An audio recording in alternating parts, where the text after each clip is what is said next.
Okay, so we've heard from a supporter of Penny Mordaunt. Well, what of the Sunak camp? A word has it that they're a little rattled by the grassroots polls showing the former Chancellor lagging behind among the faithful. So let's put that to Ruth Edwards, a Tory MP for Rushcliffe, who is backing Rishi Sunak. Ruth, good evening. Henry, hi. Hi. Why do you think your candidate appears to be so unpopular with the grassroots, in contrast to Penny Mordaunt or Liz Truss? Well, I'm not sure I necessarily agree with that. Obviously, I've seen the poll that you're referring to. I've also seen polls that have numbers very differently and put Rishi ahead of both Liz and Penny and all other candidates. Really? I think we're going to see it. Yes, I have. And I think we're going to see a lot of polls over the next couple of weeks.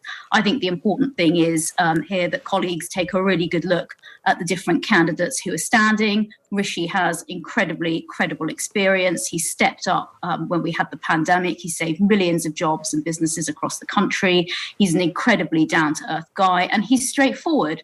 You know, he's been very straightforward that we are not in a position right now to cut taxes in the way he wants to, and that we will do that when we've got inflation under control. And I think we need someone with that honesty in government, leading government. You say honesty, but he's been called a socialist and cast as a betrayer, someone who's disloyal by Jacob Rees-Mogg, big supporter of the current Prime Minister.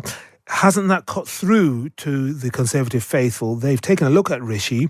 They may have views about the former non-dom status of his wife as well, and they may consider how he stood down, and maybe they don't like it. Well, look, I think this is about who has the aptitude and the ability and the experience to lead the country forward. And on every single issue, I believe that's Rishi. And I think, you can see very clearly in the first round of a vote with 8 candidates, he got 25% of the votes. So colleagues are clearly looking at his record and deciding that he's the right person to back. What are you going to be doing to try and persuade the supporters of Nadhim Zahawi and Jeremy Hunt to back your candidate? Well, look, I think we'll be engaging with colleagues, working hard for every single vote, listening to colleagues, and making sure that we're talking to the issues that really affect them. But really, I'd encourage everybody to look at Rishi's record, look at what he did over the pandemic. He stepped up into one of the biggest jobs in cabinet as his first cabinet role.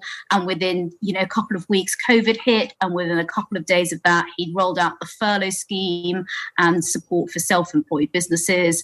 It's got international recognition in terms of what it delivered. That is a huge, huge thing to do.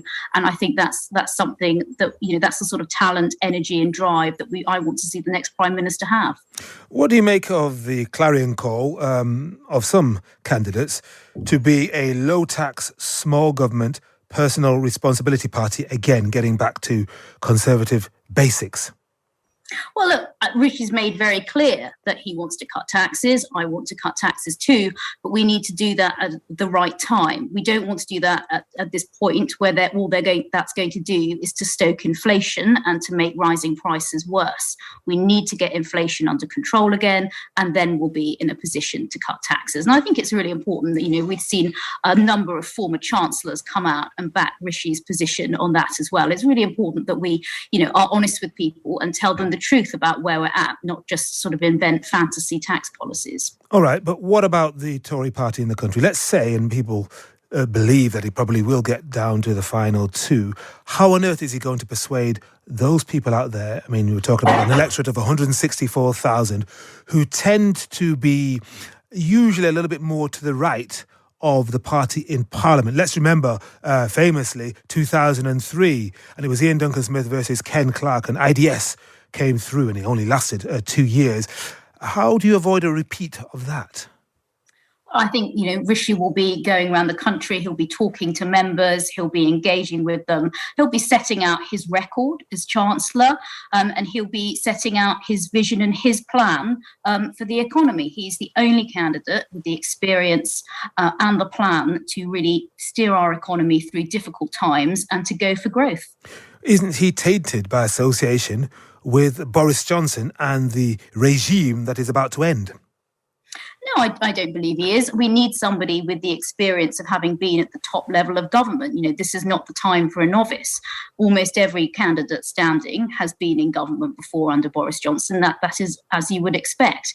You can't have someone come in from a standing start of not having run a department before and run for the top job. I just don't think that would give you the experience you need. Rishi's proved himself on the international stage. He's proved himself in steering our economy through the pandemic. He's got the experience and the credibility that we need. And which is the candidate you most fear, Ruth, as a supporter of Rishi Sunak, Penny Mordaunt or Liz Truss? Look, I don't fear any of them. I mean, I'm backing Rishi. Well, hang on, Ruth, you should. I mean, have you seen the polls? No, it's not. I just don't think fear is the right word to use, really, Henry. We've got a great slate of candidates. I'm backing Rishi for the reasons I've set out. Penny, Liz, everyone else standing are all good candidates in their own right. And at the end of this contest, we're going to have a new leader with talent and experience, and we need to unite behind them.